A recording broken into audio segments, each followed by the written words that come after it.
no previous article to read. Bab 441, duduk di hutan belantara selatan. 10 tahun yang lalu, Sarah menyelamatkannya dan cacat total. Ketika dia kembali kali ini, dia membayar Sarah karena telah menyelamatkan nyawanya dan memberi Sarah 10 miliar. Sekarang, dia berhutang pada gadis lain. Dia laki-laki, dan karena dia telah melakukannya, dia harus mengakuinya. Awalnya, dia dan Sarah belum bercerai, jadi dia tidak bisa berjanji apapun. Sekarang dia dan Sarah sudah bercerai, tetapi situasi perbatasan sangat mendesak dan dia harus kembali untuk mengambil alih situasi secara keseluruhan. Melihat Melanie yang berdiri di depannya, melihat gadis yang digoda oleh takdir ini, dia membuat janji yang serius. Dengan janji ini, Melanie merasa puas. Dia tahu bahwa Julian adalah dewa perang Sia yang agung. Aku akan menunggumu di sungai, menunggumu kembali dengan selamat. Julian tidak banyak bicara, berbalik dan pergi, masuk ke dalam mobil. Melanie pun mengalah. Jeep itu bergerak lagi. Segera mereka tiba di wilayah militer Jiangzhou, sebuah ruang terbuka, dan helikopter sudah siap.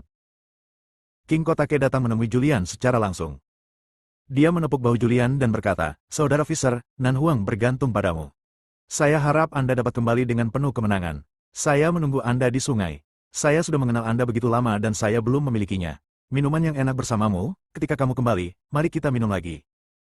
Harus. Julian tersenyum dan berbicara.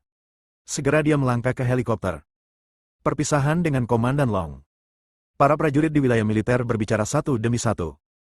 Saya berharap musuh yang dibunuh oleh Long Shuai akan ketakutan dan memamerkan prestise negara kita. Saya menantikan kembalinya Long Shuai dengan penuh kemenangan. Pesawat lepas landas perlahan dan perlahan naik ke langit. Julian memandang kota di bawah dengan banyak keengganan di hatinya.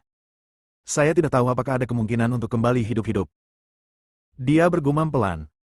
Situasi perang di hutan belantara selatan kali ini lebih serius dari yang dia bayangkan, dan juga yang paling serius dalam beberapa dekade. 28 negara, 3 juta pasukan koalisi. Sekarang mereka telah menaklukkan kota Nanhuang. Agak sulit untuk mendapatkan kembali kota-kota yang hilang dan mengusir musuh-musuh asing. Pertarungan ini mungkin akan berlangsung lama, bahkan bertahun-tahun.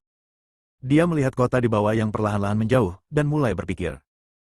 Tak lama kemudian, pesawat tiba di Nanhuang. Nanhuang, Lanceng. Ini adalah kota di perbatasan hutan belantara selatan. Sekarang tentara naga hitam telah mundur ke kota hutan belantara selatan, mengakar di kota Lan dan mengerahkan pasukannya untuk melawan invasi musuh asing. Lanceng, wilayah militer. Selamat atas kembalinya pelatih. Begitu Julian turun dari pesawat, suara yang rapi dan nyaring terdengar. Julian berhenti sebentar dan memerintahkan, jenderal di atas jenderal bintang 1 akan segera mengadakan pertemuan.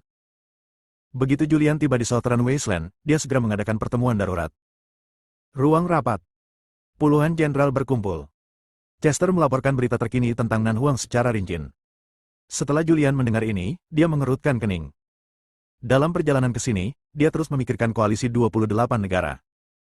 Selama bertahun-tahun, telah terjadi pertempuran di perbatasan hutan belantara selatan, tetapi itu semua adalah pertempuran skala kecil. Belum pernah ada pertempuran skala besar seperti ini. Kali ini, koalisi 28 negara begitu aneh, tidak percaya bahwa ke-28 negara akan mencapai kesepakatan untuk mengambil tindakan terhadap Daxia. Juga, terakhir kali, 28 negara membayar banyak uang sebagai kompensasi. Perbendaharaan negara mengalami kerugian yang cukup besar. Jika perang dilancarkan sekarang, masyarakat di negara tersebut pasti akan berada dalam kesulitan. Kevin, apa pendapatmu tentang koalisi 28 negara yang melancarkan serangan terhadap Daxia? Julian memandang Kevin. Kevin pernah terluka sebelumnya. Meskipun cederanya belum pulih sepenuhnya, berjalan tidak menjadi masalah sekarang karena Southern Wasteland sedang dalam kekacauan, dia juga telah kembali. Kevin tenggelam dalam pikirannya, dan setelah beberapa saat dia berkata, menurutku ini sangat aneh. Kali ini, 28 kerajaan melancarkan serangan ke hutan belantara selatan Daxia karena sebuah bas wisata dibajak dan orang-orang di dalam bas tersebut meninggal di Daxia. Berjuang, saya pikir ini diatur secara khusus oleh seseorang. Julian mengangguk ringan. Analisis Kevin sangat tepat dan tepat sasaran. Menurut Anda siapa yang melakukan ini dan apa tujuannya? Julian bertanya. Para pembuat onar di balik layar harus tahu bahwa kekuatan militer aliansi 28 negara tidak setingkat dengan Gretsia, dan mereka masih berani menunjukkannya secara besar-besaran. Saat melancarkan pertempuran, mereka harus tahu bahwa begitu Daxia menjadi kejam, tidak akan sulit untuk menghancurkan 28 negara tersebut. Julian berkata dan melihat ke arah para jenderal yang hadir. Jangan kaget, tolong ungkapkan pendapatmu. Semua orang saling memandang, tetapi mereka semua diam. Situasinya serius sekarang, dan sulit bagi mereka untuk mengungkapkan pendapatnya. Kevin berkata, Long Shuai, karena kejadian ini dimulai karena bas wisata, menurutku jika kita ingin mengetahui masalah ini, kita hanya bisa memulainya dari bas wisata. Selama kita memahami penyebab perang dan siapa itu, dengan mengadukan hal-hal di belakang layar, akan lebih mudah untuk menyelesaikan krisis perbatasan. Julian memandang Chester dan bertanya, Jenderal Chester, apakah Anda sudah menyelidiki masalah ini? Chester mengangguk dan berkata, baiklah, setelah menerima perintah dari atas, saya secara pribadi menyelidiki pembajakan bas wisata tersebut, tetapi semua orang di dalam bas tersebut tewas, dan memang ada banyak tokoh penting dari negara musuh di antara yang tewas. Karena itu, dia mengeluarkan sebuah file dan menyerahkannya kepada Julian. Ini adalah hasil survei.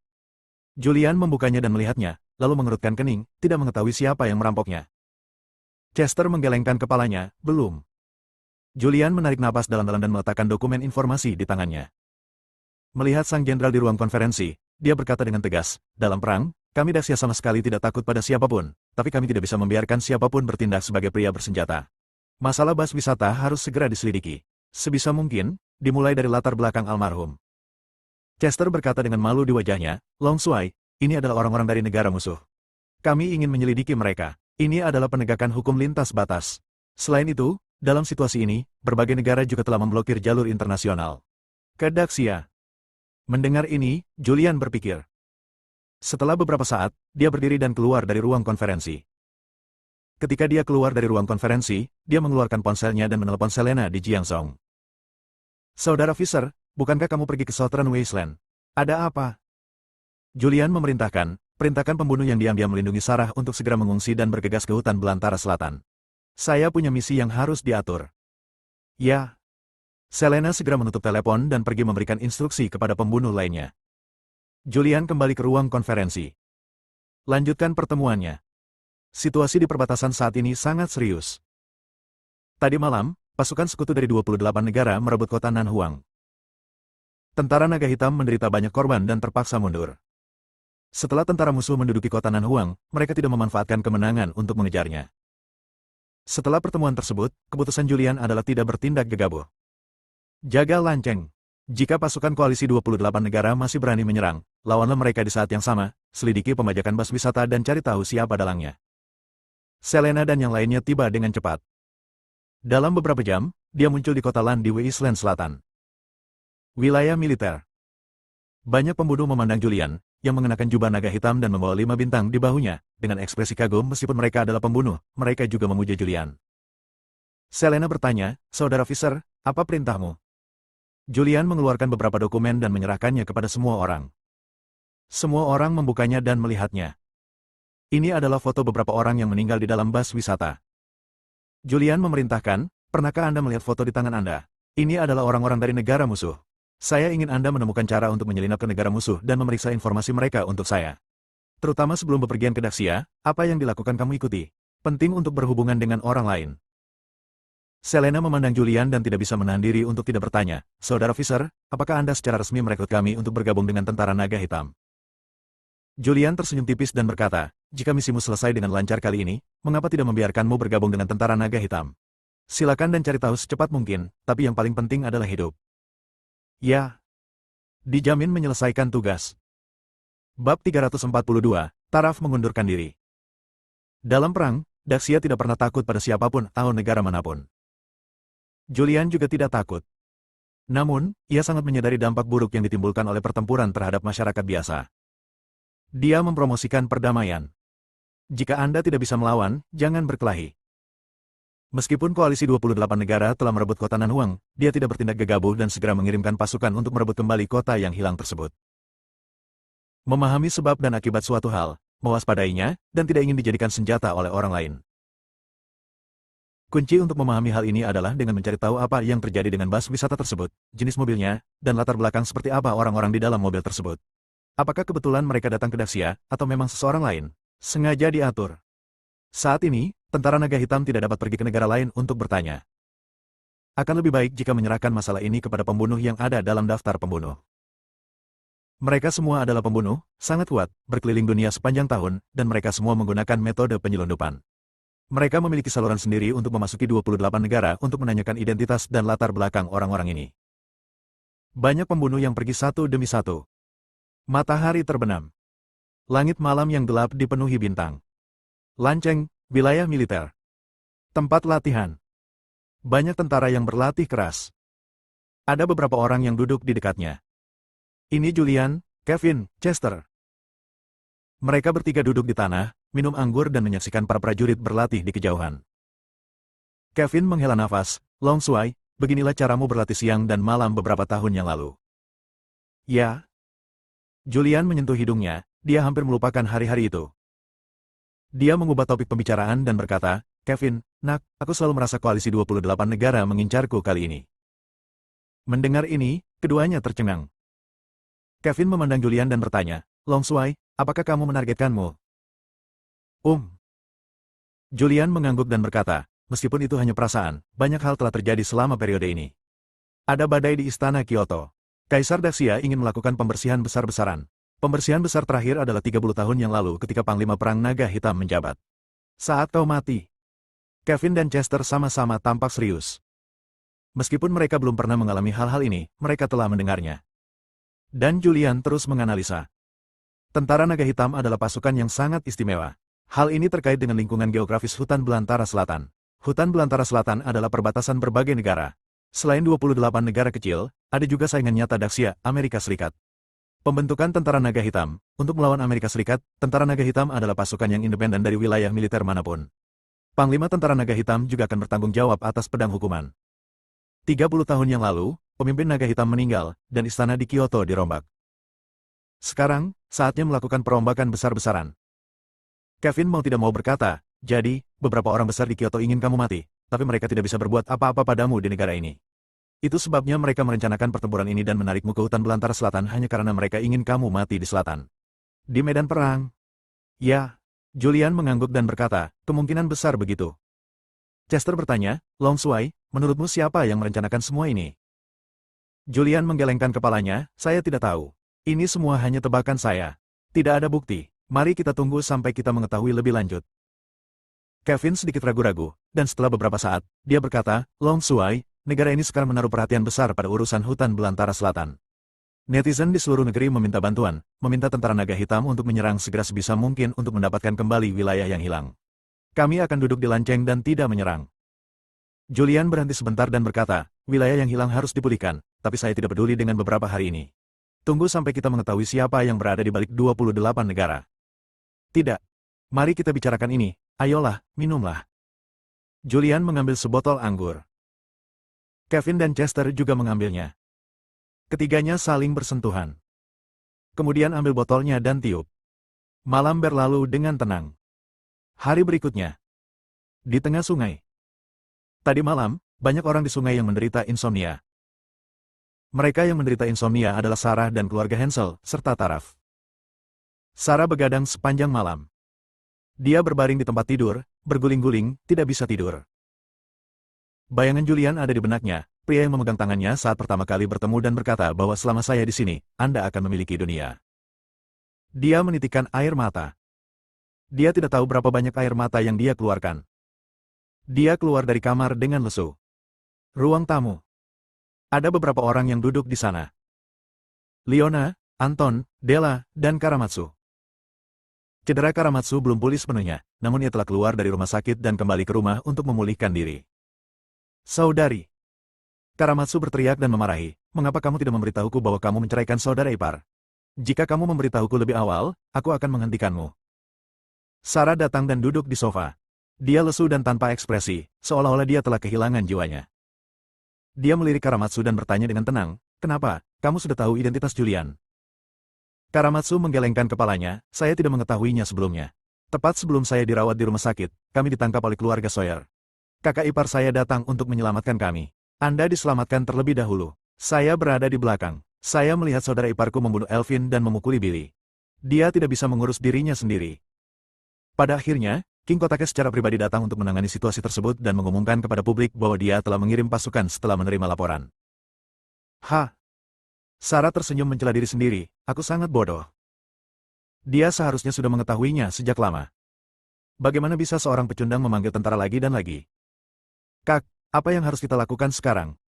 Karamatsu berkata dengan cemas, kakak iparku sangat baik padamu, tapi kamu memaksanya pergi. Aku juga tidak tahu. Sarah menggelengkan kepalanya. Dia sangat menyesalinya. Jika dia bisa melakukannya lagi, dia pasti akan memperlakukan Julian dengan baik dan tidak pernah membuatnya merasa sedih atau sedih.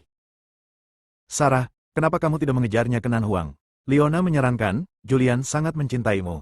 Selama kamu mengejarnya, kamu pasti bisa memindahkannya, dan kemudian kita bisa bersama lagi, dan kamu bisa menikah lagi. Sarah menggelengkan kepalanya. Mengejar? Apakah ada gunanya mengejar dia sekarang? Dia menghancurkan hati Julian.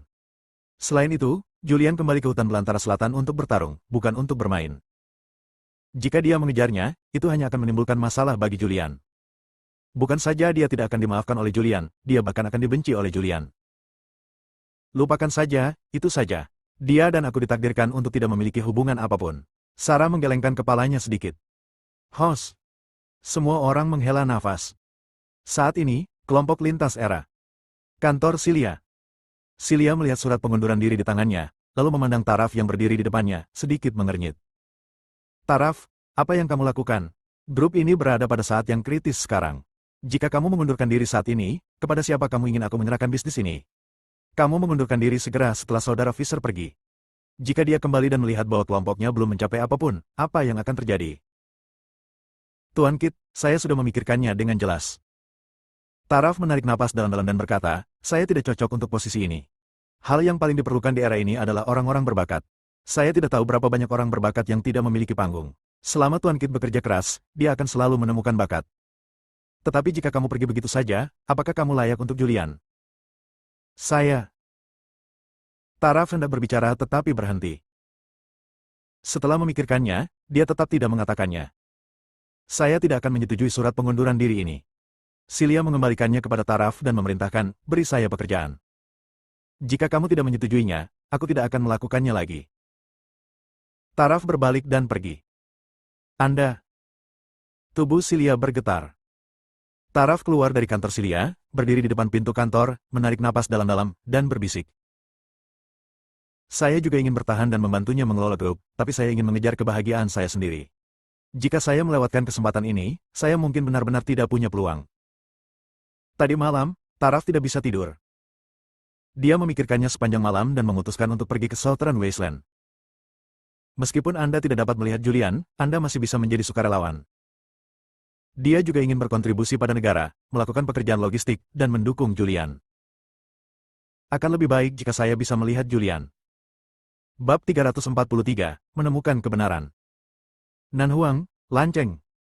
Wilayah militer, kantor Panglima. Julian mengenakan kemeja naga hitam dan sedang membaca dokumen. Bum, bum, bum.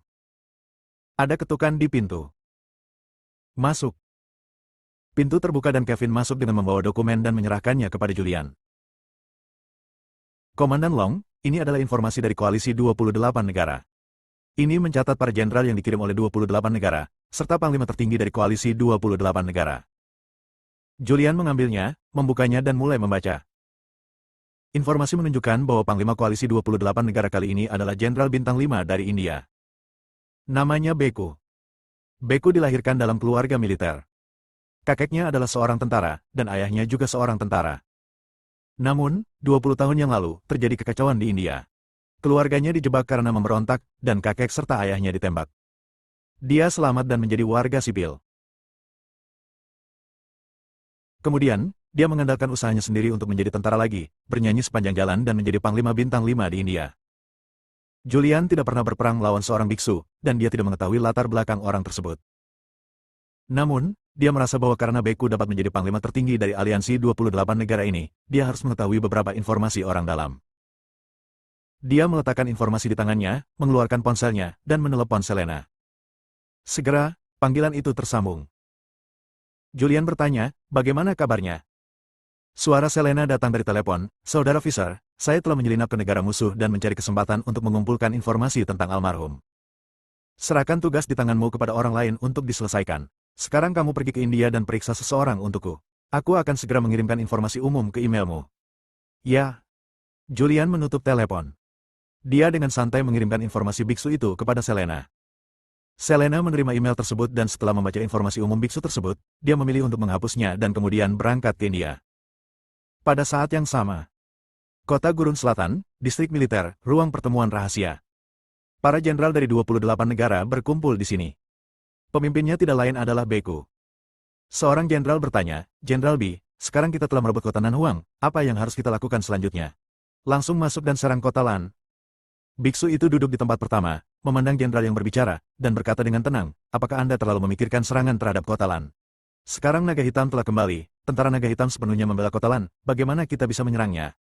Dan tujuan kita bukan untuk menyerang Daxia, biarkan saja naga hitam itu mati.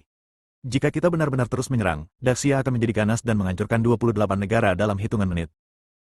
Seorang jenderal dari negara lain bertanya, apa rencana selanjutnya? Menunggu pengaturan. Beku itu juga tidak tahu. Dia juga mengikuti perintah. Apapun pengaturan yang dibuat di atas, dia akan melakukannya. Saat ini, teleponnya berdering. Dia menjawab telepon dan memasangnya di speaker ponsel. Ruang konferensi langsung menjadi sunyi. Di telepon, terdengar suara, naga hitam telah mengirim orang ke 28 negara untuk memeriksa latar belakang orang-orang di bus wisata. Orang-orang yang dia kirim semuanya sangat kuat dan cakap, dan mereka harus bisa melacaknya. Segera turunkan semuanya. Beku itu tidak dapat menahan diri untuk tidak bertanya, apa yang harus kita lakukan sekarang? Tetap diam dan biarkan dia menyelidikinya. Yang terbaik adalah mengetahui semua ini. Aku mengenalnya. Dia tidak ingin memulai perang. Mengetahui semua ini, dia pasti akan datang untuk menyelesaikan krisis perbatasan ini tanpa pertumpahan darah. Pada saat itu akan jadi tanggal kematiannya. Ya. Biksu itu mengangguk. Dududu. Pihak lain menutup telepon.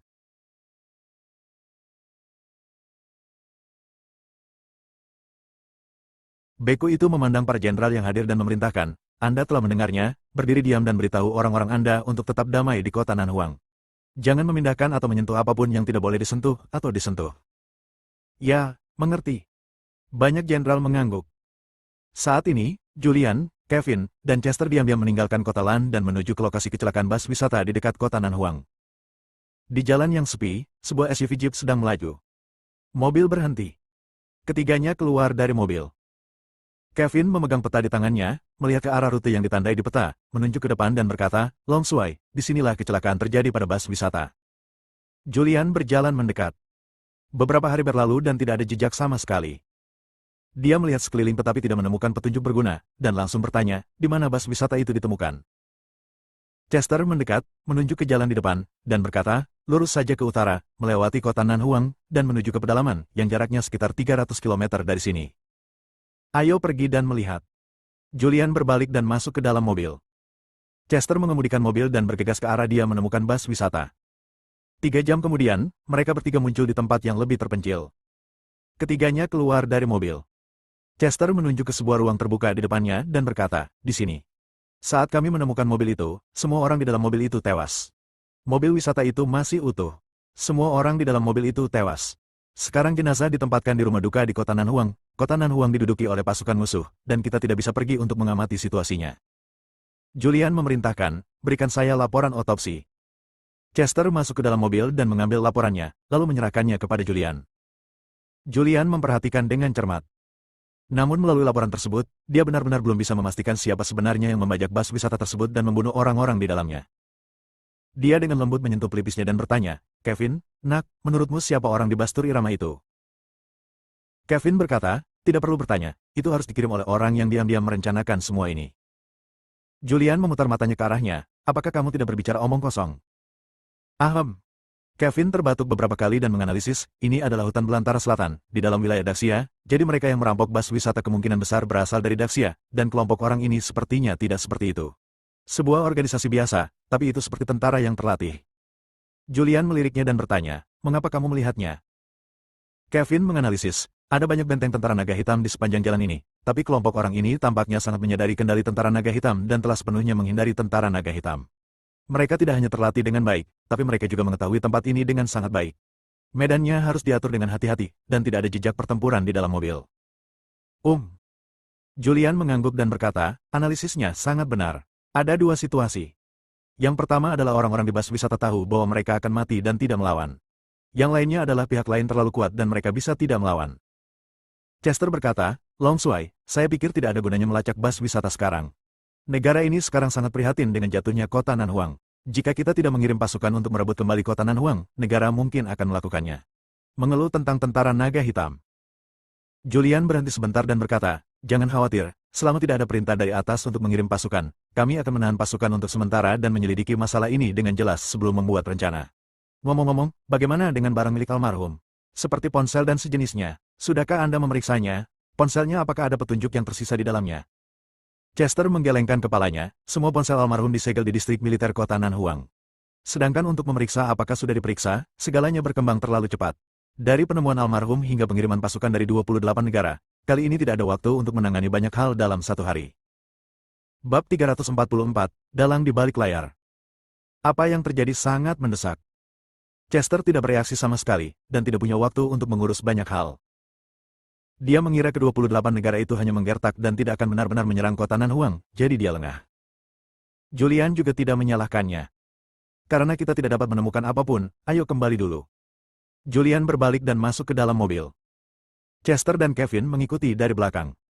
Chester berkendara kembali ke Lanceng. Saat kami kembali ke Lanceng, hari sudah siang. Untuk mencegah koalisi 28 negara melancarkan serangan lain, Julian juga mulai mengerahkan kendali untuk mempertahankan diri dari serangan koalisi 28 negara. Setelah mempersiapkan segalanya, dia mulai menunggu. Julian kembali ke hutan belantara selatan. Seluruh dunia memperhatikan pergerakan hutan belantara selatan. Namun, beberapa hari telah berlalu dan tidak ada pergerakan di hutan belantara selatan. Tentara naga hitam tidak mengambil inisiatif menyerang. Secara internasional, banyak pakar militer yang menganalisis pertempuran ini. 3 hari kemudian, semua orang yang dikirim Julian telah kembali. Meskipun mereka terlibat dalam pembunuhan, mereka akan menyelidiki dengan jelas target pembunuhan tersebut sebelum melakukan pembunuhan tersebut. Oleh karena itu, kemampuan mereka untuk menyelidiki orang juga sangat baik. Hanya dalam beberapa hari, mereka dapat menyelidiki penjelasan Julian secara menyeluruh. Lanceng, distrik militer, kantor. Banyak pembunuh yang memberikan informasi yang mereka temukan. Julian memperhatikan dengan cermat. Melalui informasi ini, Julian mengetahui bahwa orang-orang di bas wisata ini semuanya melakukan kejahatan. Sebelum mereka datang ke Daxia, anggota keluarga mereka telah menerima sejumlah besar uang di rekening mereka. Dari sini dapat dipastikan ini adalah perang dengan konspirasi. Semua orang bertanya dan mengetahui bahwa orang-orang ini telah bertemu orang ini sebelum datang ke Southern Wasteland. Mengejar angin. Jenis kelamin laki-laki. Usia, 34. Pekerjaan, tidak ada. Orang ini adalah Alex. Orang yang sama yang terakhir kali membunuh geng perampok makam Silia dan mencuri kotak kuno di makam kuno Raja Lanling. Sebenarnya orang-orang inilah yang dihubungi oleh Alex.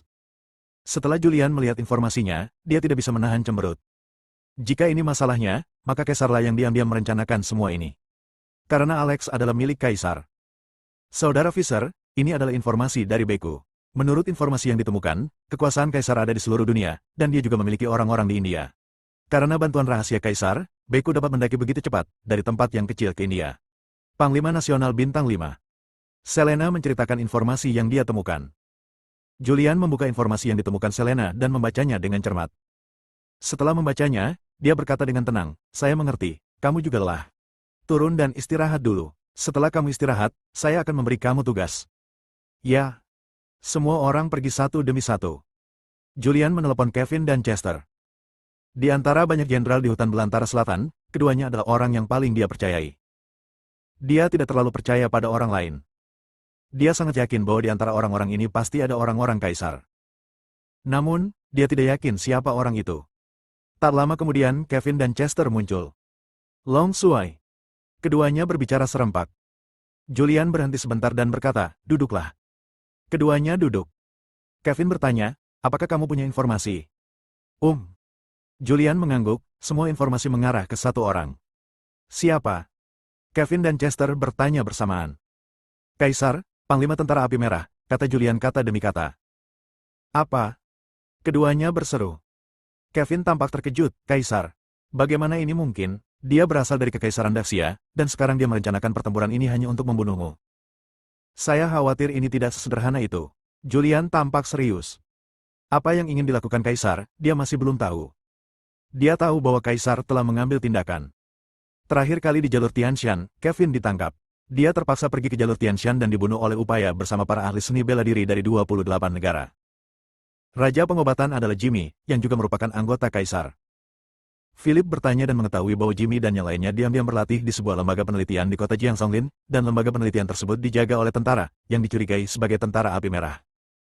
Kevin bertanya, Long Suai, apa yang harus kita lakukan sekarang? Julian berpikir. Ia merasa Kaisar pasti memiliki konspirasi besar, dan keberadaannya akan menghalangi rencana Kaisar. Namun di dalam wilayah tersebut, Kaisar tidak dapat membunuhnya. Untuk menyingkirkannya, semua ini direncanakan dengan susah payah, dan tujuannya adalah membiarkannya mati di medan perang, agar Raja Daxia tidak mengejar atau mencurigainya. Setelah beberapa saat, dia berkata, akan lebih mudah untuk menanganinya jika kita tahu siapa yang ada di balik layar. Tujuan Kaisar hanya untuk membunuhku. Kali ini, 28 negara mengirimkan pasukan, dipimpin oleh para jenderal dari negara tersebut. 28 negara, untuk membunuh tanpa jenderal dari 28 negara ini, mereka secara alami tidak akan memiliki pemimpin dan secara alami akan mundur, sehingga mereka dapat menyelesaikan krisis di hutan belantara selatan tanpa pertumpahan darah. Bunuh para jenderal dari 28 negara. Kevin dan Chester sama-sama terkejut. Chester tampak serius dan berkata, Long Shuai, pemikiranmu terlalu sederhana.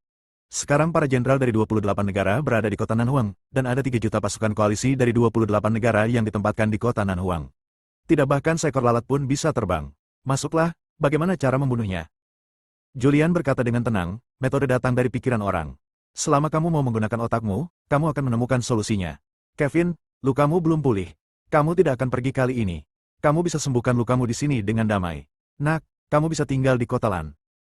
Kevin mengerutkan kening dan berkata, Long Shuai, kota Nanhuang sangat berbahaya sekarang. Tujuan mereka adalah untuk membunuhmu. Baru setelah itu mereka mengungkapkan begitu banyak informasi, sehingga orang-orangmu dengan mudah mengetahui bahwa kamu pergi ke kota Nanhuang untuk memenuhi kebutuhan mereka sendiri. Jadwal acara. Chester mengangguk dan berkata, ya, Komandan Long, jika Anda pergi ke kota Nanhuang sekarang, bukankah Anda akan menjebak diri Anda sendiri? Meski begitu, aku masih harus melakukan perjalanan. Julian tahu bahwa akan berbahaya baginya pergi ke kota Nanhuang untuk membunuh para jenderal dari 28 negara. Tapi dia harus pergi. Jika ini bisa menyelesaikan pertempuran, itu akan jauh lebih kuat daripada pertempuran antara dua pasukan. Pertempuran antara kedua pasukan akan membunuh orang, dan saya tidak tahu berapa banyak orang yang keluarganya akan hancur.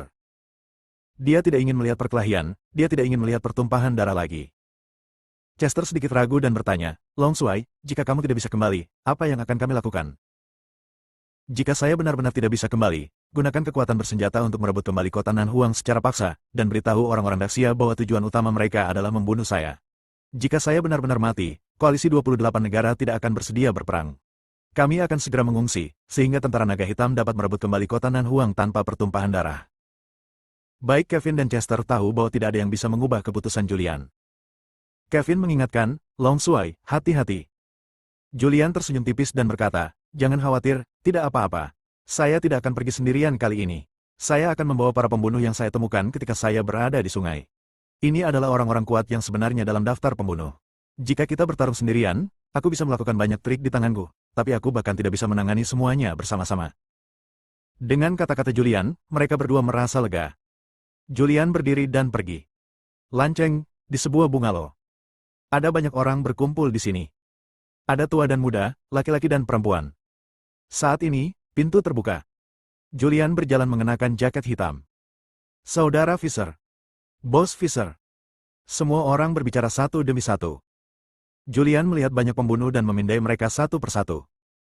Saya berencana untuk menyelinap ke kota hutan belantara selatan, membunuh para jenderal dari 28 negara, dan menyelesaikan krisis hutan belantara selatan ini tanpa pertumpahan darah. Saya berencana untuk membawa Anda ke sana, tetapi saya tidak akan memaksa Anda, karena itu sangat berbahaya, dan kamu mungkin tidak kembali hidup-hidup. Kalian berpikir jernih, jika ingin ikut denganku, silakan. Jika tidak, kembalilah ke Jiangzhou dulu, cari Silia, dan bantu Silia melakukan sesuatu. Dia akan terus membayar gajimu. Bab 345, Rencana Pembunuhan. Ruangan itu langsung menjadi sunyi. Menyelinap ke kota Nanhuang, yang dijaga oleh 3 juta tentara, dan membunuh jenderal dari 28 negara. Ini jelas merupakan misi pembunuhan tersulit yang pernah mereka temui sejak debut mereka. Semuanya, kamu lihat aku lihat kamu. Tidak ada yang mengungkapkan posisi mereka untuk sementara waktu. Selena memandang semua orang, lalu berdiri dan berkata, Saudara Fisher, saya akan pergi bersamamu.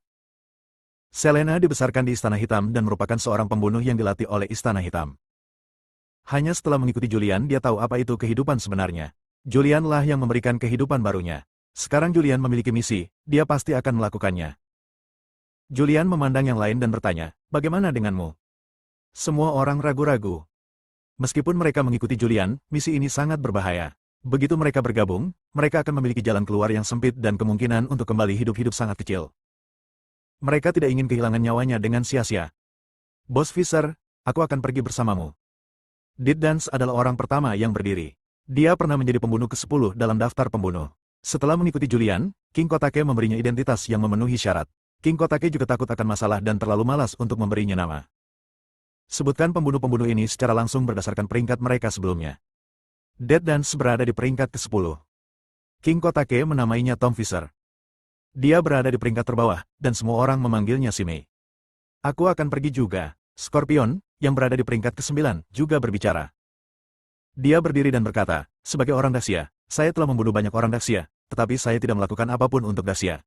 Jika operasi ini gagal, saya berharap saudara Fisher dapat menguburkan saya di pemakaman nasional. Keluargaku agar bangga padaku. Midnight Nanfeng yang kelima tersenyum dan berkata, jika itu masalahnya, maka aku akan pergi juga. Gadis kecil ketiga menatap semua orang dan berkata, ikut sertakan saya. Segera setelah itu, anak hilang keempat dan dewa kematian ketujuh menyatakan kesediaannya untuk pergi bersama. Julian memandang pembunuh di depannya dan dengan sungguh-sungguh berjanji, meskipun kali ini aku hampir lolos dari kematian ketika aku pergi ke kota Nanhuang, jika aku membawamu ke sana, aku dapat membawamu kembali dengan selamat. Dan inilah rencanaku. Jika Anda tidak muncul secara rahasia, ikuti saya secara diam-diam, dan jika terjadi kesalahan, segera pergi. Julian mulai membicarakan rencananya. Kali ini dialah yang membunuh. Kami membawa para pembunuh ini untuk berjaga-jaga. Para pembunuh ini diam-diam mengikutinya. Beberapa orang mendiskusikannya sepanjang sore dan menghasilkan rencana rinci. Namun, hal tersulit saat ini adalah bagaimana menyelinap ke kota Nanhuang. Saat ini, kota Nanhuang dijaga oleh 3 juta tentara, dan kota tersebut telah ditutup. Orang biasa tidak dapat memasuki kota Nanhuang sama sekali. Julian juga memikirkan cara, meskipun agak berbahaya, itu bukannya tanpa peluang. Setelah berdiskusi, semua orang keluar. Saya mengendarai beberapa kendaraan off-road dan menuju kota Nanhuang. Pada saat yang sama, kota Nanhuang. Wilayah militer. Di bawah pohon besar. Seorang pria parubaya sedang memegang rokok di tangannya dan berbicara di telepon. Dia mengenakan jaket hitam besar dan topi, dan penampilannya tidak jelas. Dia mengejar angin. Orang kepercayaan terdekat Kaisar juga merupakan orang terkuat di bawah Kaisar. Julian telah mengetahui bahwa Anda adalah pemimpin masalah ini. Dia pasti ingin membunuh para jenderal dari 28 negara dan menyelesaikan pertempuran ini tanpa pertumpahan darah. Anda harus berhati-hati. Selama dia memasuki kota Nanhuang, Anda harus jangan biarkan dia pergi. Kembalilah hidup-hidup. Ya, saya berjanji untuk menyelesaikan misinya, kata Alex dengan tegas. Sebuah pengingat datang melalui telepon, jangan ceroboh. Ketika dia berada di Jiangzhou beberapa waktu lalu, dia menangkap banyak pembunuh top, dan kekuatan para pembunuh ini tidak lebih lemah dari milikmu. Alex berkata dengan tegas, jangan khawatir, bos, sekarang ada 3 juta tentara yang menjaga kota Nanhuang. Selama naga hitam itu berani datang, saya jamin dia tidak akan pernah kembali. Kita tidak bisa mengacau kali ini. Jika kita mengacau, datanglah menemui kami. Pihak lain menutup telepon. Alex berdiri, membuang puntung rokok di tangannya, menginjaknya dengan keras, lalu pergi, menuju ke ruang konferensi. Para jenderal dari 28 negara berkumpul di ruang konferensi. Chai Feng datang. Para jenderal segera berdiri. Alex sedikit menyerah. Banyak jenderal yang duduk. Alex datang, duduk dan menatap semua orang, bos mengirim kabar bahwa masalah bas wisata telah terungkap, dan Heilong sudah mengetahui segalanya. Apa? Ekspresi semua orang berubah. Beku itu berkata dengan dingin, bagaimana Anda berjanji kepada kami bahwa masalah ini sempurna? Jika hal ini terungkap, India tidak akan bisa lagi mentolerir saya. Alex berhenti sebentar dan berkata, jangan tidak sabar. Hanya naga hitam yang mengetahuinya sekarang. Bos berkata bahwa naga hitam pasti akan menyelinap ke kota Nanhuang dan mencari peluang untuk membunuhmu. Selama kamu terbunuh, itu 28 negara akan mengambil inisiatif untuk menarik pasukan mereka. Sekarang mari kita rencanakan bagaimana menarik naga hitam ke kota Nanhuang dan bagaimana cara membunuhnya. HMPH, selama dia berani datang, aku jamin dia tidak akan pernah kembali. Terakhir kali di Tianshan Pass, dia beruntung bisa lolos. Kali ini tidak seberuntung itu. Saya tidak percaya tinjunya dapat menahan 3 juta tentara dari 28 negara. Banyak jenderal berbicara satu demi satu. Banyak orang di sini terlihat di Tianshan Pass terakhir kali. Mereka sudah berlibur bersama Julian. Alex bersatu dengan para jenderal dari 28 negara untuk membahas bagaimana membiarkan Julian memasuki kota Nanhuang. Dan Julian telah mendekati kota Nanhuang bersama orang-orangnya yang telah pulih. Bahkan sebelum mereka mendekat, mereka bertemu dengan tim patroli. Julian tidak berani maju dengan gegabah. Dia melihat yang lain dan bertanya, kalian adalah veteran di bidang ini. Sekarang kota Nanhuang telah diblokir. Begitu Anda mendekati kota Nanhuang, akan ada patroli 28 koalisi negara. Bagaimana kita bisa mendekati kota Nanhuang secara diam-diam? Semua orang mengerutkan kening. meski seringkali mereka menyelinap ke negara lain secara ilegal. Namun kini kita menghadapi kota Nanhuang yang dijaga oleh 3 juta tentara. Agak sulit untuk didekati tanpa menarik perhatian.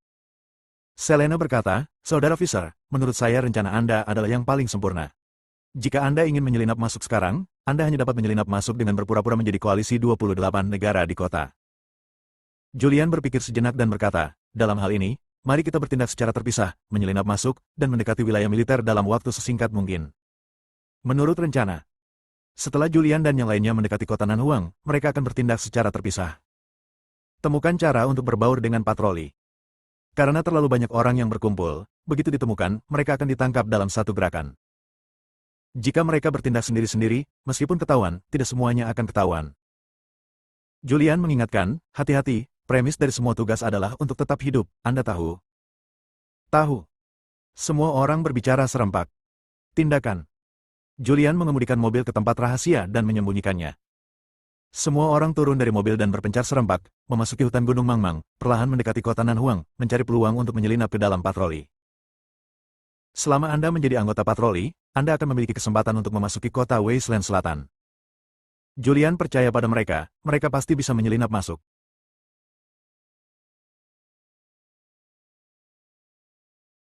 Bab 346, menyelinap ke kamp musuh. Julian memperhatikan semua orang pergi. Dia baru pergi setelah mereka memasuki hutan. Dia perlahan mendekati kota Nanhuang, dan tidak lama setelah berjalan, dia bertemu dengan patroli. Patroli ini terdiri dari 5 kendaraan militer, 1 kendaraan lapis baja, 1 kendaraan serbu, dan 1 tank. Julian bersembunyi di pohon besar di pinggir jalan dan menyaksikan patroli pergi. Baru setelah patroli pergi, dia diam-diam mengikuti di belakang mereka. Dia mengikuti untuk waktu yang lama, tetapi tidak dapat menemukan kesempatan untuk menyelinap masuk. Sebelum saya menyadarinya, hari sudah mulai gelap. Setelah gelap, semakin banyak patroli di dekat kota Nanhuang. Setelah Julian tidak menemukan peluang, dia berhenti mengikutinya. Dia menghindari banyak penjaga dan mendekati kota Nanhuang. Saat ini, dia berada kurang dari 10 km dari kota Nanhuang. Ada semakin banyak pasukan di sini. Bahkan ada kamp militer, dengan banyak tentara ditempatkan di dalamnya. Beberapa menit kemudian, Julian diam-diam menonton. Setelah menunggu hampir sepanjang malam, akhirnya dia menemukan kesempatan. Dia bertemu dengan satu-satunya tentara koalisi, membunuhnya secara diam-diam, melepas pakaiannya, mengambil senjatanya, dan kartu identitasnya. Kemudian dia mengeluarkan bubuk mayat yang diberikan oleh si pembunuh dan diam-diam mengeluarkan mayat itu. Kemudian, dia mengeluarkan pena cat dan melukis wajahnya. Dia menjelma menjadi prajurit pasukan koalisi. Dia berpikir untuk menggunakan tentara untuk memasuki kota, tetapi ketika dia sampai di gerbang kota, dia menemukan bahwa tempat itu dijaga sangat ketat. Setiap tentara yang masuk dan keluar harus memeriksa identitas mereka. Dia pasti akan ketahuan. Sekalipun Anda menyelinap ke kota, Anda tidak bisa menyelinap ke wilayah militer. Dia berbalik lagi. Saya pergi ke kamp militer di luar kota dan berpura-pura berpatroli di luar kamp militer. Pada saat yang sama, dia memikirkan cara menyelinap ke kota Nanhuang. Saat ini, dia melihat seorang prajurit dengan pangkat militer tinggi muncul. Pria ini mengenakan seragam militer dengan setengah bintang. Ini adalah seorang letnan jenderal. Ada kabar dari atas bahwa naga hitam akan menemukan kesempatan untuk menyelinap masuk. Bergembiralah. Jangan lepaskan seekor lalat pun. Jika kamu bertemu dengan naga hitam, kamu akan membunuhnya tanpa ampun. Jenderal berkata, siapapun dapat membunuh naga hitam akan dihargai 100 juta. Wakil jenderal datang dan berbicara dengan keras. Ya. Setelah mendengar ini, banyak tentara yang merasa seperti diberi suntikan darah ayam, dan mereka langsung menjadi energi. Saat ini kota Nanhuang dijaga ketat. Jika naga hitam berani muncul, pasti akan mati tanpa tempat pemakaman. Saya berharap naga hitam itu muncul. Jika saya membunuh naga hitam itu, saya bisa mendapatkan 100 juta. Dengan 100 juta ini, saya bisa pensiun dengan terhormat dan kembali menikmati kejayaan dan kekayaan. Haha, menurutmu bagus sekali. Jika naga hitam itu muncul, kamu akan ketakutan setengah mati. Banyak tentara berkumpul untuk membicarakan tentang pegunungan. Julian diam-diam mengikuti wakil jenderal. Wakil jenderal memasuki tenda di kamp militer. Julian ragu sejenak dan kemudian memilih untuk mengikuti. Ada banyak orang yang berpatroli di sekitar tenda. Tetapi Julian mengenakan seragam koalisi, dan para prajurit di kamp militer tidak menimbulkan kecurigaan sama sekali. Julian melihat sekeliling dan memasuki tenda tanpa ada yang melihat. Di dalam tenda, wakil jenderal sudah melepas pakaiannya. Dan duduk di tempat tidur di dalam tenda adalah seorang wanita cantik. Jenderal, cepatlah. Gadis cantik itu berbicara dengan marah, suaranya penuh ejekan. Yang akan datang. Wakil jenderal berjalan dengan kegembiraan di wajahnya. Saat ini, seseorang masuk. Dia berbalik dan melihat itu adalah seorang tentara, dan tidak bisa menahan diri untuk tidak berkata dengan marah, siapa yang mengizinkanmu masuk? Julian menunduk dan berbisik, Jenderal, ada sesuatu yang ingin saya laporkan. Apa yang terjadi, kita akan membicarakannya nanti, setelah saya selesai. Wakil jenderal tampak tidak sabar. Julian berkata, Jenderal, ini ada hubungannya dengan naga hitam. Saya khawatir ini akan terlambat. Apa, ada hubungannya dengan naga hitam? Wakil jenderal terkejut. Dia adalah wakil jenderal kerajaan Yin 28 kerajaan, bernama Mo Jing. Dia adalah orang kepercayaan para biksu dan memiliki kekuatan besar. Dia bertanggung jawab atas patroli umum di luar kota, jadi dia berani membawa wanita ke militer camp. Mendengar berita tentang naga hitam, dia pun menjadi tertarik. Dia melambai sedikit kepada wanita yang duduk di tempat tidur dan berkata, kamu keluar dulu. Ya. Wanita itu bangkit dan pergi. Mo Jing duduk, memandang Julian yang berdiri di depan pintu, melambai sedikit dan berkata, kemarilah dan beritahu aku. Julian berjalan mendekat. Apa berita tentang naga hitam? Sebelum Mo Jing bisa mengatakan apapun, sebuah pistol ditempelkan di kepalanya, dan dia langsung terkejut. Julian menunjukkan dua baris gigi putihnya, menyeringai dan berkata, akulah naga hitam. Anda. Mendengar ini, Mo Jing gemetar ketakutan dan hampir terjatuh dari kursi. Julian menunjuk ke arahnya dan duduk di seberangnya. Setelah terkejut, Mo Jing menjadi tenang, menatap Julian dengan ekspresi rendah, dan berkata dengan dingin, naga hitam, kamu sangat berani. Tahukah kamu berapa banyak orang di luar? Selama aku berteriak, kamu akan dikepung. Mereka akan ditembak ke sarang lebah. Julian tersenyum tipis, kamu bisa membuka mulutmu dan mencobanya. Aku tidak tahu apakah aku akan ditembak ke sarang lebah, tapi aku tahu bahwa aku pasti bisa membunuhmu sebelum aku ditembak ke sarang lebah. Kamu, apa yang kamu inginkan? Mo Jing takut. Julian pasti memiliki kekuatan untuk membunuhnya sebelum dia memanggil siapapun. Butuh banyak usaha baginya untuk takut berada dalam posisi ini. Dia tidak ingin mati, dan dia tidak ingin mati begitu saja. Julian meletakkan pistolnya. Melihat Mo Jing dengan keringat di dahinya, dia tersenyum ringan dan berkata, aku di sini untuk memberimu uang. Mo Jing mengulurkan tangannya untuk menyeka keringat di dahinya dan menatap Julian dengan ekspresi aneh, beri aku uang. Julian mengangguk dan berkata, selama Anda melakukan apa yang saya katakan, ketika semuanya selesai, saya akan memberi Anda 1 miliar agar Anda dapat menikmati kemuliaan dan kekayaan, bagaimana dengan itu? Mo Jing mencibir, naga hitam, apakah kamu mencoba menjadikanku pengkhianat? Terserah kamu. Julian mengangkat bahunya dan berkata, 1 miliar atau mati, kamu pilih satu.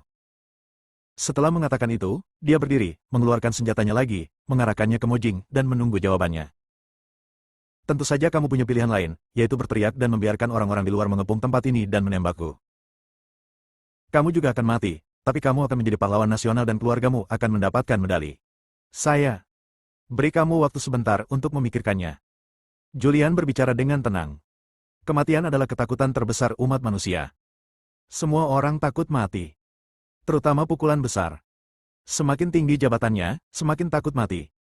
Waktu berlalu menit demi menit. Mo Jing merasa semakin panas, membuatnya berkeringat deras. Saat ini, dia tidak bisa membuat pilihan. Dia tahu kekuatan Julian. Jika Julian benar-benar ingin membunuhnya, dia akan mati. Dia tidak ingin mati tanpa pemahaman. Bagaimana aku bisa mempercayaimu? Mo Jing menatap Julian dan berkata, aku tahu apa yang ingin kamu lakukan. Kamu ingin memasuki kota Nanhuang dan membunuh para jenderal dari 28 negara. Jika aku membawamu ke sana, aku mati. Tidak peduli berapa banyak uang yang kamu berikan padaku, aku tidak akan mampu membelanjakannya, dan ini hanya janji lisanmu, bagaimana aku bisa mempercayaimu? Julian tahu bahwa hatinya tergerak. Dia meletakkan senjatanya. Duduk. Saya bisa memberi Anda 100 juta dulu. Anda hanya perlu membawa saya ke kota Nanhuang dan ke wilayah militer. Saya tidak akan melibatkan Anda. Setelah masalah ini selesai, saya akan memberikan sisa uangnya. Jika saya mati, maka Anda harus dengan uang ini. Saya mati, saya sarankan Anda melarikan diri sesegera mungkin. Julian berbicara dengan santai. Mo Jing mengambil segelas air di atas meja dan meminumnya. Jauh di lubuk hatinya dia mengalami konflik. Menjadi pengkhianat bagi 1 miliar. Jika para petinggi mengetahui hal ini, dia akan mati. Tapi dia juga tahu jika dia tidak setuju, dia akan mati sekarang. Oke, aku berjanji padamu. Setelah pertempuran antara surga dan manusia, Mo Jing menyetujui kesepakatan dengan Julian. Julian tersenyum ringan dan berkata, bagus sekali, berikan saya akun Anda dan saya akan mentransfer uangnya kepada Anda terlebih dahulu. Mojing memberiku rekening rahasia yang dibuka di luar negeri dan berkata, kamu mentransfer uang ke rekening ini. Julian mengeluarkan ponselnya dan menelpon Cilia. Cilia, transfer 100 juta ke rekening ini, dan saya akan segera mengirimkan rekening itu kepada Anda. Bab 347, Aksi Malam. Setelah Julian menelepon, dia mengirimkan akun yang diberikan oleh Mojing kepada Cilia. Mojing memandang Julian. Dia cemburu. Cemburu pada Julian yang begitu kaya. Meskipun dia orang India, dia mengenal naga hitam. Dia tahu bahwa dalam beberapa tahun terakhir, para pengusaha yang datang ke hutan belantara selatan untuk berbisnis telah mengirimkan uang ke naga hitam dan meminta perlindungannya. Tapi di Gritsia, dia menutup mata terhadap hal ini. Meski menjabat wakil jenderal, ia tak berani terang-terangan mencari uang. Jika ketahuan, kehidupan militernya akan tamat. Julian memandang Mojing, yang berkeringat banyak, dan berkata sambil tersenyum, jangan gugup, santai. Kamu tahu ini, aku tahu, Tuhan mengetahuinya, dan bumi mengetahuinya. Selama kamu tidak jangan bilang, tidak akan ada yang mengetahuinya. Saya sudah mengetahuinya. Saya sudah meminta seseorang untuk melakukan pembayaran, itu akan segera tiba, harap menunggu dengan sabar. Mojing menyeka keringat di wajahnya. Kamu, apa yang perlu aku lakukan? Julian berkata, Anda tidak perlu melakukan apapun, selama Anda dapat dengan aman membawa saya ke kamp militer kota Nanhuang. Sesederhana itu. Ya. Julian mengangguk dan berkata, sesederhana itu. Saya tidak akan membiarkan Anda menempatkan diri Anda dalam bahaya. Selama Anda membawa saya ke kamp militer, Anda tidak akan melakukan apapun. Adapun sisa uang, jika saya dapat kembali hidup-hidup, saya akan memberikannya kepada Anda. Jika Anda tidak dapat kembali hidup, maka Anda hanya memiliki 100 juta ini, dan jika saya mati, tidak ada yang akan melanjutkan masalah ini, dan Anda dapat duduk dan bersantai. Setelah mendengar kata-kata Julian, Mojing merasa lebih lega. Saat ini, teleponnya berdering. Dia melirik Julian. Julian berkata dengan tenang, ambillah. Saat itulah Mojing menjawab telepon. Ya, segera kembali. Dia menutup telepon, memandang Julian, dan berkata, Jenderal menelpon saya kembali dan berkata dia ingin mengadakan pertemuan darurat. Julian mengerutkan kening, lalu memikirkannya dan berkata, saya akan pergi bersama Anda, dan Anda dapat membantu saya mendapatkan identitas baru segera. Bagus. Mojing mengangguk. Dia adalah seorang wakil jenderal dan memiliki kekuasaan yang besar. Sangat mudah untuk mendapatkan identitas. Dia pergi untuk melakukannya dengan cepat. Dalam waktu kurang dari 10 menit, dia membantu Julian mendapatkan identitas baru. Itu asisten dan kerabatnya, bernama Mo Seng. Dia membawa Julian kembali ke kota Nanhuang dan pergi ke wilayah militer untuk rapat. Kawasan militer kini dijaga ketat, bahkan asisten wakil jenderal pun tidak bisa masuk dan hanya bisa menunggu di luar. Julian tidak terburu-buru dan menunggu dengan sabar di luar. Sekarang dia telah menyuap Mojing, selama Mojing tidak memberitahu siapapun, dia akan aman untuk saat ini.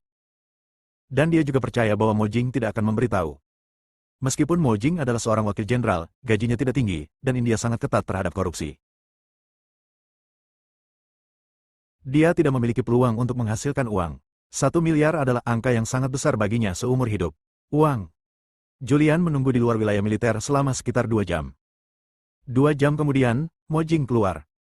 Julian berjalan mendekat, melihat sekeliling, dan bertanya dengan suara rendah, bagaimana kabarmu? Pertemuan seperti apa yang kamu adakan? Mari kita bicarakan hal itu saat kita kembali. Tanpa berkata apa-apa, Mojing membawa Julian keluar kota dan kembali ke kamp militer yang ditempatkan di luar kota. Begitu dia kembali, dia masuk ke rekening banknya di luar negeri dan menemukan bahwa sebenarnya ada 100 juta di dalamnya. Baru kemudian dia merasa lega dan berani bekerja sama dengan Julian. Naga Hitam, sang jenderal mengadakan pertemuan ini untuk memilih beberapa orang yang gesit di ketentaraan untuk pergi ke wilayah militer guna mencegah Naga Hitam melakukan serangan diam-diam. Saya telah memutuskan untuk merekomendasikan Anda untuk pergi. Ini yang terbaik. Wajah Julian dipenuhi kegembiraan. Zheng Chou tidak punya peluang, tapi sekarang kesempatan itu telah tiba. Julian, saya menyarankan Anda untuk pergi. Saya mengambil risiko yang sangat besar. Jika Anda ketahuan, itu akan terungkap. Anda akan mati dan saya akan mati, jadi, saya harap Anda dapat berhasil dan membunuh mereka. Sedikit depresi muncul di ekspresi Mojing. Julian tersenyum dan berkata, jangan khawatir, selama saya bisa dekat dengan jenderal dari 28 negara, saya dapat membunuh mereka bahkan jika wilayah militer dijaga oleh pasukan besar. Baiklah, persiapkan dirimu. Selain kamu, aku juga akan memilih beberapa prajurit yang bisa dipercaya, tapi penampilanmu sekarang. Julian berhenti sebentar dan berkata, jangan khawatir, saya bisa membuat masker kulit manusia, pergi saja dan siapkan bahannya untuk saya. Oke. Mojing mengangguk, kamu bisa beristirahat di sini sementara aku bersiap-siap. Mojing berbalik dan pergi. Saat menyiapkan materi, saya juga memilih tentara yang dapat dipercaya. Segera, dia telah menyiapkan materi. Julian mulai membuat masker kulit manusia.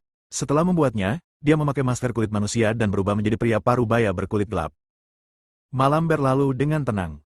Pagi selanjutnya, dia mengikuti belasan tentara ke distrik militer kota Nanhuang. Di kota, zona militer. Sebuah tanah kosong. Ada lebih dari 100 tentara berdiri di sini. Mereka semua dipilih secara pribadi oleh para jenderal dan letnan dari 28 negara. Mereka semua sangat terampil, dan mereka semua adalah pejuang yang baik yang dapat melawan puluhan orang. Beku itu berdiri tepat di depan, memandang ke lebih dari 100 orang, dengan ekspresi kepuasan di wajahnya. Bagus sekali, mulai sekarang, kamu akan menjaga di luar gedung ini dan tidak akan pergi sama sekali. Mengertikah kamu? Mengerti. Semua orang berbicara serempak. Setelah Beku itu menjelaskan sesuatu, dia berbalik dan pergi. Lalu Chai Feng muncul. Alex mulai membuat pengaturan dan mengerahkan orang-orang ini. Alex tahu bahwa tidak hanya Julian yang akan datang, tetapi juga para pembunuh yang telah ditemukan oleh Julian akan datang. Yang harus dia lakukan sekarang adalah memasang jaring dan kemudian membiarkan Julian dan yang lainnya masuk. Selama Julian berani datang, tidak akan ada jalan kembali. Bangunan tempat tinggal para jenderal dari 28 negara dijaga oleh ratusan tentara elit, semuanya dipersenjatai dengan senjata berat. Dan di luar wilayah militer, terdapat lebih dari 100.000 tentara. Sekarang kawasan militer memiliki 3 lantai dalam dan 3 lantai terluar penuh dengan orang. Sebuah jaring yang nyata. Setelah penempatan selesai, Alex mulai menciptakan peluang bagi Julian untuk menyelinap masuk. Dia mencabut blokade kota Nanhuang. Beberapa pedagang di kota itu bisa keluar, dan beberapa yang ingin pergi ke luar negeri dan harus melewati kota Nanhuang bisa masuk selama identitas mereka diverifikasi. Tujuan membuka blokir blokade adalah untuk menciptakan peluang bagi Julian untuk menyelinap masuk. Setelah Julian menjadi penjaga di wilayah militer, dia mencari peluang, tetapi keamanan di sini terlalu ketat, dengan kamera di mana-mana, dan tidak ada tempat yang menjadi titik buta tandai di rahasianya. Ini telah dibahas sebelumnya. Selama Anda berbaur, tinggalkan tanda dan tinggalkan pesan agar orang lain mengetahuinya. Julian tidak terburu-buru, dia sedang menunggu. 3 hari berlalu seperti ini. 3 hari kemudian, dia melihat tanda yang sama. Melalui tanda-tanda ini, dia tahu bahwa banyak orang telah menyelinap masuk. Hari lain berlalu. Pembunuh yang dia temukan semuanya tercampur. Distrik militer, gedung tempat tinggal para jenderal dari 28 negara. Para jenderal ini tetap dekat satu sama lain akhir-akhir ini. Julian berjalan ke sudut, mengeluarkan sebatang rokok dan menyalakannya, lalu berjongkok di tanah dan merokok. Usai merokok, ia melemparkan puntung rokok ke tanah, menginjaknya dengan keras, lalu menendangnya ke dinding seberang. Puntung rokoknya meluncur ke dinding, meninggalkan bekas. Tanda ini berarti aksi malam hari. Setelah meninggalkan bekas ini, Julian terus berpatroli, dia terus meninggalkan bekas. Dalam tanda ini, seluruh proses perencanaan malam itu dijelaskan. Bab 348, semuanya sudah siap. Julian meninggalkan banyak bekas di wilayah militer. Tanda-tanda ini khusus untuk para pembunuh, dan hanya orang-orang di industri yang dapat memahaminya. Julian tidak tahu identitas apa yang diselundupkan orang lain. Tapi dia tahu bahwa semua orang telah menyelinap masuk dan meninggalkan bekas yang tidak terlihat di suatu tempat di wilayah militer. Semuanya sudah siap sekarang, tinggal menunggu malam. Pada malam hari, para jenderal dari 28 negara tewas. Jika gagal, Julian dan para pembunuh yang dibawanya akan mati di sini. Karena angkatan bersenjata di sini sangat kuat, hanya ada 100.000 tentara, dan mereka bersenjata lengkap, membawa senjata yang sangat mematikan. Ada juga 3 juta tentara yang ditempatkan di kota Nanhuang. Hanya setelah sukses barulah 3 juta tentara ini tidak berani bertindak gegabah. Kegagalan menyebabkan kematian. Karena Julian sekarang menjadi penjaga di gedung area militer, semua produk elektroniknya telah disita. Dia mengangkat kepalanya dan melihat ke langit. Matahari sedang terbenam saat ini, dan dia mungkin tahu bahwa saat itu sudah lewat jam 6 saat sore hari. Tidak banyak waktu sampai gelap. Dia menunggu dengan sabar. Waktu berlalu menit demi menit. Malam. Area militer terang benderang. Sebuah kendaraan militer melaju dan muncul di luar gerbang. Orang yang mengemudikan mobil tersebut adalah seorang prajurit berseragam militer dengan pangkat militer yang relatif rendah. Sekelompok prajurit bersenjata lengkap mendekat. Keluar dari mobil dan periksa. Ya. Sopir itu keluar dari mobil. Ada juga seorang tentara yang duduk di kopilot. Pria ini mengenakan seragam koalisi, dengan cat di wajahnya, dan penampilan spesifiknya tidak jelas. Saudaraku, saya mengantarkan makanan. Saya keluar masuk beberapa kali setiap hari. Mengapa saya tidak memeriksanya beberapa hari yang lalu? Sopir mengeluarkan ID-nya dan menyerahkannya. Orang yang duduk di kursi penumpang pun turun dari mobil dan mengeluarkan kartu identitasnya. Setelah tentara yang menjaga gerbang kawasan militer memeriksa dokumennya, mereka pergi memeriksa mobilnya. Seorang tentara yang memeriksa bertanya dengan dingin, apa yang ada di dalam kotak ini? Buka. Saudaraku, ini makanan beku. Sopir mengeluarkan kunci dan segera membuka kotak itu. Itu adalah kotak berpendingin dengan banyak makanan laut beku di dalamnya. Prajurit itu memeriksanya, lalu menunjuk ke beberapa kotak di dalamnya dan memerintahkan, buka semuanya. Ya. Sopir segera membuka kotak-kotak ini dan berkata, semuanya adalah barang beku. Baru saja dikirim dari laut. Masih segar. Saudaraku, Anda lihat semuanya adalah barang beku. Saat dia berbicara, dia juga mengeluarkan seekor ikan. Oke, ayo pergi. Setelah diperiksa oleh tentara, mereka dibebaskan. Pengemudi mendapatkan kembali ID-nya dan masuk ke dalam mobil. Para prajurit yang mengikuti pengemudi juga masuk ke dalam mobil. Truk militer melaju ke wilayah militer. Para prajurit di pintu terus berpatroli. Tidak lama kemudian, seorang pria berjubah hitam dan bertopi paruh bebek keluar dari kawasan militer dan bertanya, apakah ada pergerakan? Laporkan, semuanya normal, tidak ada pergerakan. Awasi aku. Jenderal, jangan khawatir, kawasan militer sekarang dijaga ketat. Semuanya dilengkapi dengan peralatan pengawasan. Bahkan seekor semut pun tidak bisa terbang masuk.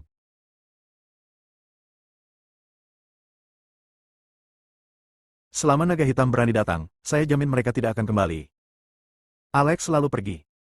Bos menjelaskan bahwa naga hitam sangat kuat dan pasti akan menemukan cara untuk menyelinap masuk. Dia tidak bisa gegabah. Dia menuju ke ruang kendali. Ada 98 monitor di sini.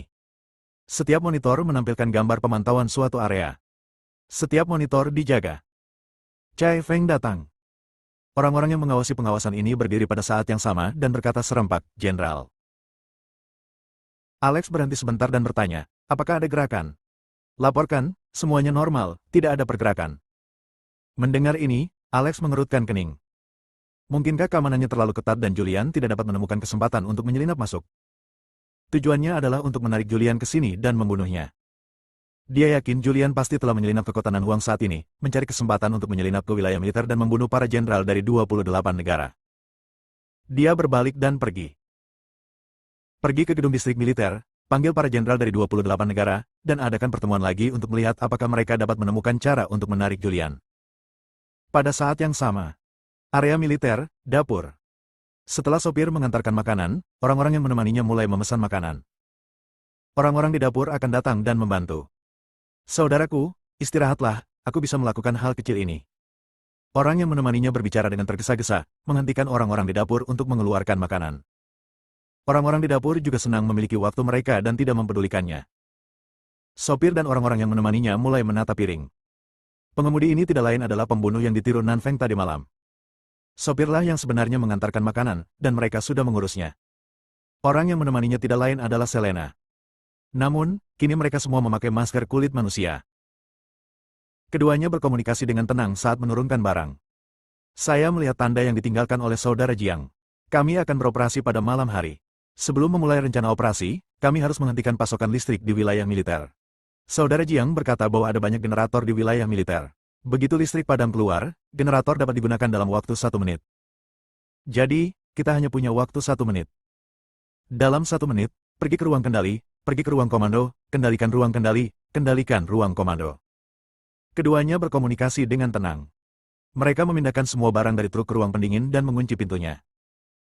Setelah pintu dikunci, lemari es dibuka perlahan, beberapa makanan laut beku dibuka, dan seseorang merangkak keluar. Dingin sekali. Setelah pria itu meninggalkan lemari es, dia tidak bisa menahan diri untuk tidak bergidik. Dia adalah tarian kematian. Meskipun dia adalah seorang pembunuh yang terlatih, dia tidak tahan bersembunyi di lemari es terlalu lama. Jika dia terus menyembunyikannya lebih lama lagi, dia pasti akan mati kedinginan. Dit Dance menyembunyikan dirinya dan tidak bertindak gegabah. Segera, gudang pendingin dibuka dan tentara masuk untuk mengambil barang. Begitu pria itu membuka pintu, dia segera diturunkan. Dit Dance dengan cepat melepas pakaiannya, mengambil senjatanya, lalu pergi dengan tenang. Gedung distrik militer terang benderang. Ada penjaga bersenjata lengkap yang berpatroli di lantai bawah. Pintu masuk gedung, jalan setapak, dan tangga semuanya dipenuhi orang. Bangunan itu dijaga ketat dan seekor lalat pun tidak bisa masuk. Lantai 8, ruang konferensi. Alex memanggil para jenderal dari 28 negara. Dia memandang para jenderal dari 28 negara dan bertanya, wilayah militer dijaga terlalu ketat. Julian pasti tidak akan berani datang gegabah. Ini bukanlah pilihan jika ini terus berlanjut. Kita harus memikirkan cara untuk melakukannya menariknya. Seorang jenderal berkata, bagaimana kalau kita meninggalkan tempat ini secara sukarela dan memberi kesempatan pada Julian? Seseorang segera membalas, berkata, kamu ingin mati. Sekarang blokade kota Nanhuang telah dicabut, naga hitam itu pasti telah menyelinap masuk. Jika dia meninggalkan wilayah militer, dia mungkin akan dibunuh begitu dia keluar dari wilayah tersebut. Gerbang wilayah militer. Lalu apa yang harus kita lakukan? Julian tidak bodoh. Dia tidak akan datang ke sini untuk mati. Jika kamu menanyakan hal ini padaku, siapa yang harus aku tanyakan? Lagi pula aku tidak akan pergi. Pergi dari sini berarti mati. Aku belum cukup hidup. Aku tidak ingin mati. Semua orang mulai mendiskusikannya satu persatu. Julian datang ke lantai 8 dengan 7 atau 8 tentara. Dia datang dengan membawa senjata, melihat ke arah tentara yang menjaga tangga di lantai 8, dan berkata, saudaraku, kami telah mengubah area. Kamu pergi berpatroli di bawah. Kita bisa menonton saja di sini. Seorang tentara mengerutkan kening dan berkata, bukankah ini hanya pertukaran area? Mengapa menukarnya lagi? Julian tersenyum dan berkata, saudaraku, waktu-waktu khusus memerlukan tindakan penanggulangan khusus. Mengapa, kita masih membutuhkan jenderal untuk mengeluarkan perintah? Prajurit itu berhenti berbicara dan memberi isyarat, lalu tentara yang menyertainya berbalik dan turun. Setelah mereka pergi, Julian berbaring dan berkata, saya akhirnya bisa bermalas-malasan. Lebih nyaman berjaga di koridor. Saya terlalu lelah di luar. Saudara Moseng, kamu masih mempunyai ide yang lebih cerdas. Orang-orang yang menemaninya mulai menyanjungnya. Mereka semua tahu bahwa nama Julian adalah Moseng, dan dia adalah kerabat wakil jenderal. Julian menyerah sedikit, mengeluarkan sebatang rokok dan menyerahkannya, sambil berkata, saudara-saudara, terima kasih atas kerja kerasmu. Ayo merokok. Pada saat ini, listrik tiba-tiba padam di koridor. Begitu listrik padam, sirene berbunyi di seluruh wilayah militer. Bab 349, Seragam Mengejar Angin. Tempat ini adalah daerah militer kota Nanhuang. Itu dulunya adalah tempat di mana tentara naga hitam ditempatkan, dan Julian adalah panglima tentara naga hitam di hutan belantara selatan. Dia mengetahui medan tempat ini dengan sangat baik, dan dia juga sangat jelas tentangnya beberapa peralatan di sini. Dia tahu bahwa begitu listrik padam, mesin cadangan akan menyala dalam 1 menit. Dia hanya punya waktu 1 menit. Dalam 1 menit, jenderal dari 28 negara harus dibunuh. Namun, sama sulitnya dengan naik ke langit untuk bergegas ke ruang konferensi dan membunuh jenderal dari 28 negara dalam 1 menit. Ruang rapat. Alex telah mendiskusikan tindakan pencegahan dengan para jenderal dari 28 negara. Terjadi pemadaman listrik secara tiba-tiba. Sirene peringatan dibunyikan di kawasan militer. Meskipun penerangan cadangan diaktifkan dalam sekejap, suara sirene yang terus-menerus membuat panik para jenderal 28 kerajaan. Mereka segera mengeluarkan senjata dan menatap pintu dengan waspada. Bahkan ada yang mulai mencari tempat untuk bersembunyi. Jangan panik, jangan panik. Alex berteriak, tempat ini dijaga ketat. Naga hitam pasti tidak akan berani datang. Jika dia berani datang, dia akan mati. Ini belum tentu kenakalan naga hitam. Mungkin ada masalah dengan peralatannya, menyebabkan pemadaman listrik. Dalam 1 menit, hanya perlu 1 menit untuk mengaktifkan generator cadangan. Saat ini, ada ketukan di pintu. Jenderal, ada apa? Julian menjaga koridor di luar ruang konferensi. Setelah listrik padam, dia dengan cepat memimpin orang-orang dan mengetuk pintu ruang konferensi. Jenderal, apakah naga hitam sudah tiba? Bisakah kita masuk? Cepat, maju cepat. Julian membuka pintu dan masuk. Para jenderal dari 28 kerajaan menghela nafas lega ketika mereka melihat tentara bersenjata lengkap tiba. Saat ini, lampu menyala. Banyak jenderal menghela napas lega. Julian, sebaliknya, tidak bertindak gegabah. Sebaliknya, dia memegang senjata dan menjaga pintu ruang konferensi. Setelah panggilan, Alex segera mengeluarkan walkie-talkie-nya dan bertanya, bagaimana situasi di ruang komando? Bagaimana situasinya? Laporkan, ada kegagalan saluran, dan kami sedang menyelidikinya. Ruang kendali, apa yang terjadi? Laporkan, semuanya normal di semua area utama, dan tidak ada seorang pun yang ditemukan menerobos. Alex bertanya satu demi satu. Dia menghela nafas lega ketika mengetahui bahwa semuanya normal. Dia berharap naga hitam itu benar-benar datang, sehingga dia bisa menangkap mereka semua dalam satu gerakan. Tapi saat listrik padam, dia sedikit gugup, dan dia juga sedikit takut. Meskipun dia orang yang kuat, reputasi naga hitam terlalu besar, dan pertarungannya tersebar terlalu luas itu menakutkan. Para jenderal dari 28 negara juga menghela nafas lega. Mereka benar-benar mengira naga hitam telah tiba. Saya tidak mengira itu adalah alarm palsu. Alex mengambil walkie-talkie dan memerintahkan, setiap departemen akan diawasi dengan ketat. Jika ada situasi apapun, segera laporkan. Diterima di ruang komando. Diterima di ruang pemantauan. Semua departemen di wilayah militer merespons satu demi satu. Julian tersenyum tipis saat mendengar kata-kata yang keluar dari interkom Alex. Para pembunuh ini benar-benar tidak mengecewakannya. Sangat sulit untuk mengontrol ruang pemantauan dan ruang komando jika listrik padam selama 1 menit. Tapi sekarang pembunuh yang dibawanya telah melakukannya. Dia telah menguasai ruang komando dan ruang pemantauan, dan langkah selanjutnya akan jauh lebih mudah. Dia tahu ada pengawasan di ruang konferensi ini. Ini adalah ruang konferensi tertinggi, tempat dia biasa mendiskusikan hal-hal penting dengan banyak jenderal. Ruang konferensi ini tidak hanya memiliki pengawasan, tetapi juga memiliki sistem pertahanan. Setelah sistem pertahanan diaktifkan, sistem isolasi suara dan sistem anti peluru semuanya akan diaktifkan.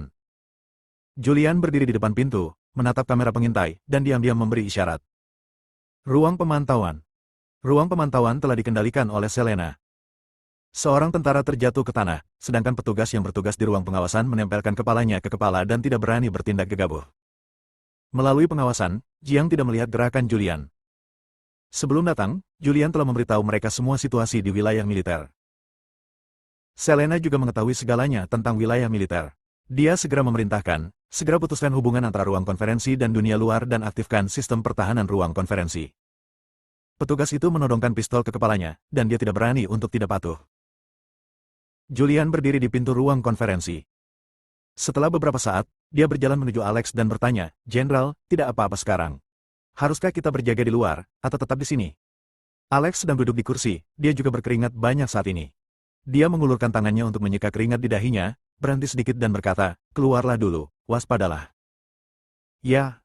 Julian mengangguk dan segera berbalik. Saat dia berbalik, tembak dengan tajam dan lihat sekilas. 7 atau 8 tentara di depan pintu langsung jatuh ke tanah dalam genangan darah. Saat dia melepaskan tembakan, dia tiba-tiba berbalik, dengan cepat mengeluarkan pistol, dan menempelkannya ke kepala Alex dengan kecepatan kilat. Adegan tiba-tiba membuat takut 28 jenderal yang hadir. Pikiran mereka kosong dan tidak tahu apa-apa. Saat mereka bereaksi, kepala Alex telah dirampok. "Hitam, naga hitam, apakah kamu naga hitam?"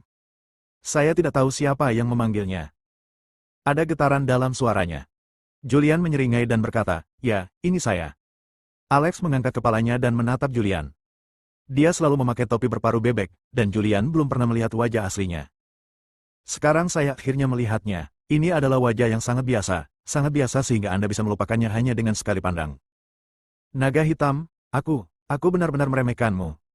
Julian tersenyum tipis dan berkata, "Alex, telepon bosmu, saya ingin berbicara dengannya."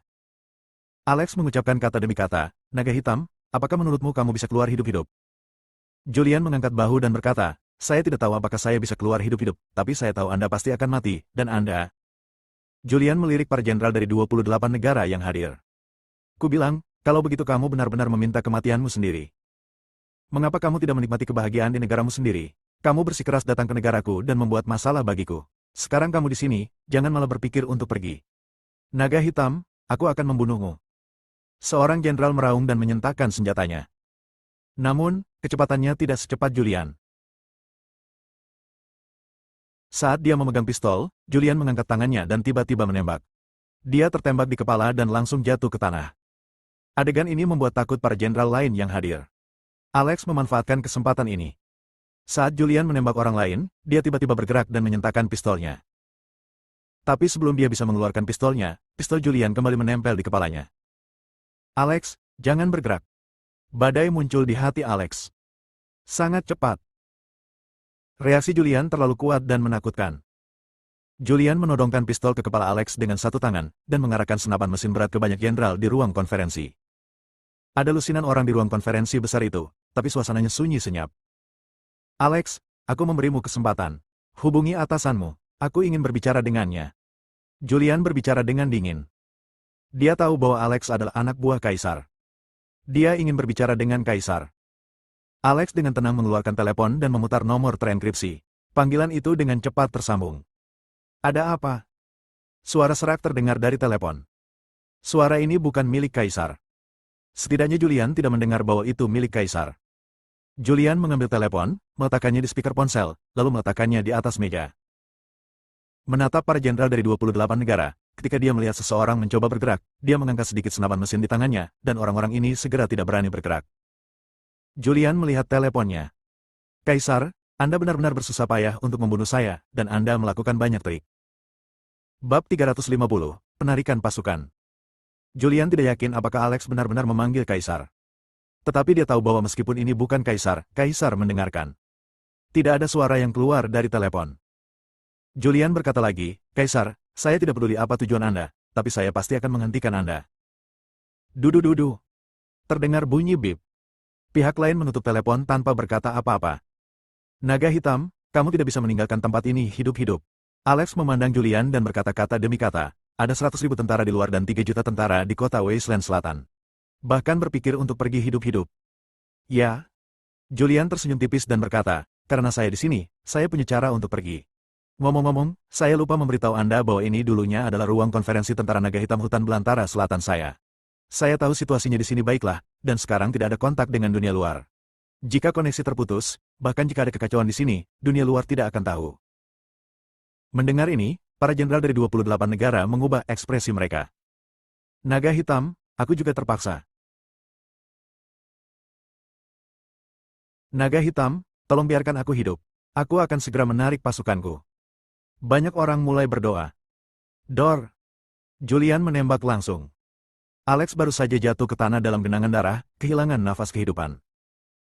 Para jenderal dari 28 negara menjadi pucat karena ketakutan.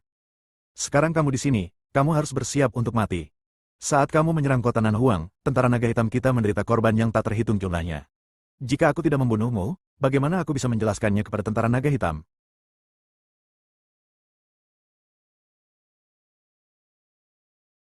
Ekspresi Julian suram, dan kata-katanya mengandung niat membunuh. Aura di tubuhnya begitu kuat dan menakutkan sehingga banyak jenderal yang hadir merasa ketakutan dan ketakutan.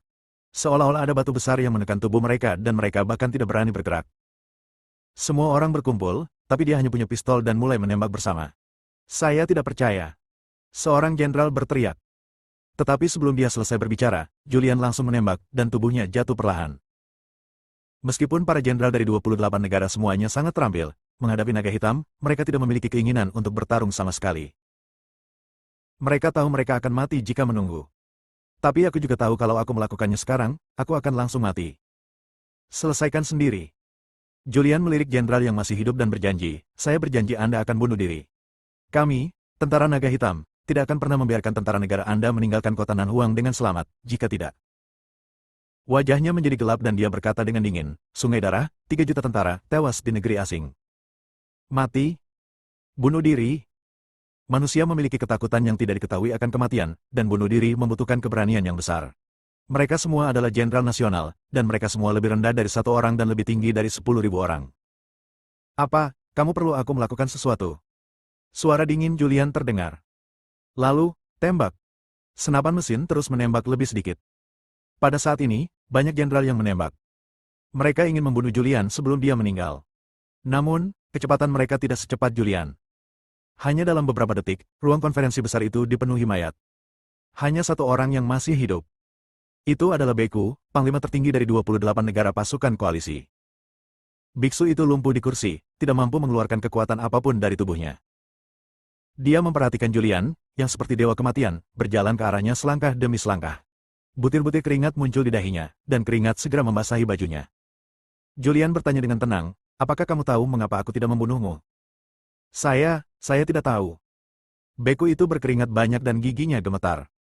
Jiang duduk, mengeluarkan sebatang rokok, menyalakannya, dan menarik napas dalam-dalam. Karena Anda adalah panglima tertinggi dari koalisi 28 negara, saya juga ingin Anda mengeluarkan perintah untuk menarik pasukan. Tentu saja, Anda juga dapat memilih untuk menolak.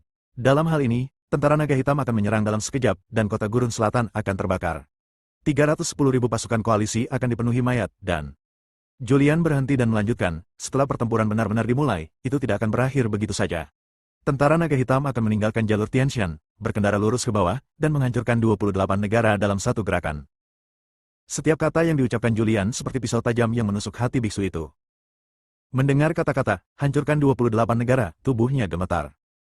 Saya memberi perintah untuk mundur. Biksu itu tahu bahwa rencana ini gagal. Rencana membunuh naga hitam ini gagal.